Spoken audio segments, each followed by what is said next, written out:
अब हम अयोध्या नहीं जाएंगे, और अगर हम अयोध्या गए भी तो वहां तो ना कुछ खाएंगे, ना कुछ पिएंगे, ना वहां पर रहेंगे, ना वहां की दुकानों से प्रसाद लेंगे। सब कुछ प्रसाद घर से बना के लेके जाएंगे, भोजन घर से बना के ले जाएंगे।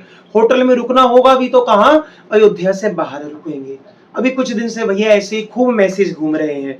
क्यों घूम रहे हैं? कि सब लोग कह रहे हैं अरे हमने तो अयोध्या, इतना सुंदर अयोध्या में राम मंदिर बनवा दिया, उसके बाद भी अयोध्या वासियों ने क्या किया, बीजेपी की सरकार को हरवा दिया। सभी लोग यही कह रहे हैं।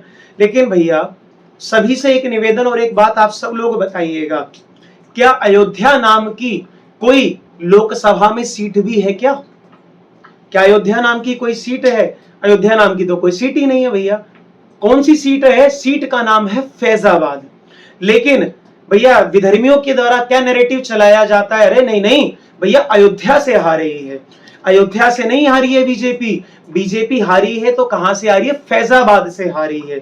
अगर फैजाबाद नाम ले लिया जाता तो जितने भी विधर्मी हैं उनके द्वारा ये जो चलाया जा रहा है, अरे अयोध्या वालों ने हरवा दिया, राम मंदिर बनाने का क्या फायदा हुआ, अगर वो कह देते फैजाबाद से हारी है तो उनके द्वारा ये जो प्रोपेगेंडा चलाया जा रहा था ये कि सब ध्वस्त हो जाता। तो आप सब लोग बड़े ध्यान से सुनो भैया, जो बीजेपी है वो अयोध्या से नहीं हारी, वो फैजाबाद से हारी है। क्योंकि अयोध्या नाम की तो कोई सीट ही नहीं है। सीट कौन सी है? फैजाबाद। और फैजाबाद में 5 विधानसभा आती हैं, और वो 5 विधानसभा कौन कौन सी हैं उनके नाम सुनिए। दरियाबाद, रुदौली, मिल्कीपुर, बीकापुर और अयोध्या, ये 5 विधानसभा की सीटें हैं। जब इन पांचों को मिलाया जाता है तब फैजाबाद की एक लोकसभा की सीट बनती है। तो जब आप पृथक पृथक विधानसभा को देखोगे तो भैया अयोध्या में बीजेपी लगभग 4-5 हजार वोटों से जीती है, ना कि हारी है। लेकिन जब पांचों विधानसभाओं का भैया मत मिलाया गया है तब जाकर के बीजेपी लगभग 50-55 हजार वोटों से हारी है। लेकिन हर जगह क्या बताया जा रहा है, अरे भैया अयोध्या से हारी है। भैया अयोध्या से नहीं हारी, ये हिंदुओं को तोड़ने की एक साजिश करी जाती है, और जिसमें जो भैया हमारे हिंदू भाई हैं वो खूब मूर्ख बनते हैं, पहले भी बनते आ रहे थे और अब भी मूर्ख बनते जा रहे हैं।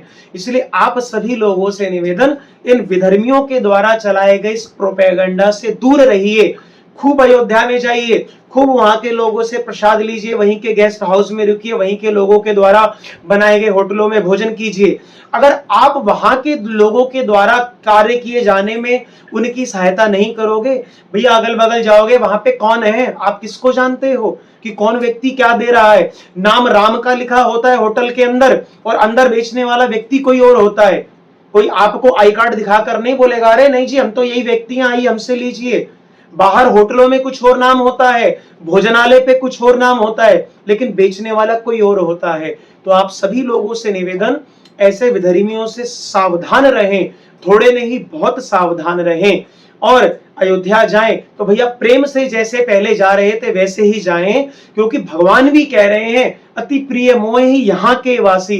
वो अयोध्या वासी हमारे राम जी को बड़े प्रिय हैं। अयोध्या वासियों ने राम जी को नहीं हराया है। अगल बगल की भैया और 4 विधानसभा की सीटें थी, सबको मिलाकर के तब बीजेपी वहां की सीट हारी है, केवल अयोध्या नहीं हारी। क्यों? अयोध्या नाम लेने से क्या होता है कि हिंदुओं की भावनाओं को आहत किया जाए, इसलिए अयोध्या नाम लिया गया। और यही अगर कह देते फैजाबाद की सीट हारी है तो किसी भी हिंदू को कोई फर्क नहीं पड़ता। क्यों? हैदराबाद की सीट हारी तो किसको फर्क पड़ गया? सबको पता है भैया वो जीतने वाला वहां जीतेगा। अगर कोई ऐसी सीट हारती बीजेपी को और हिंदू को कोई फर्क नहीं पड़ता, लेकिन जानबूझकर अयोध्या इसीलिए बोला गया।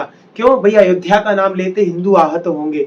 तो आप सभी लोगों से निवेदन, खूब अयोध्या जाइए, खूब वहां के लोगों से व्यवहार कीजिए, और सभी से भैया प्रेम से, जितना प्रेम राम जी से है उतना ही प्रेम उनके उस अयोध्यापुरी में रहने वाले लोगों से कीजिए।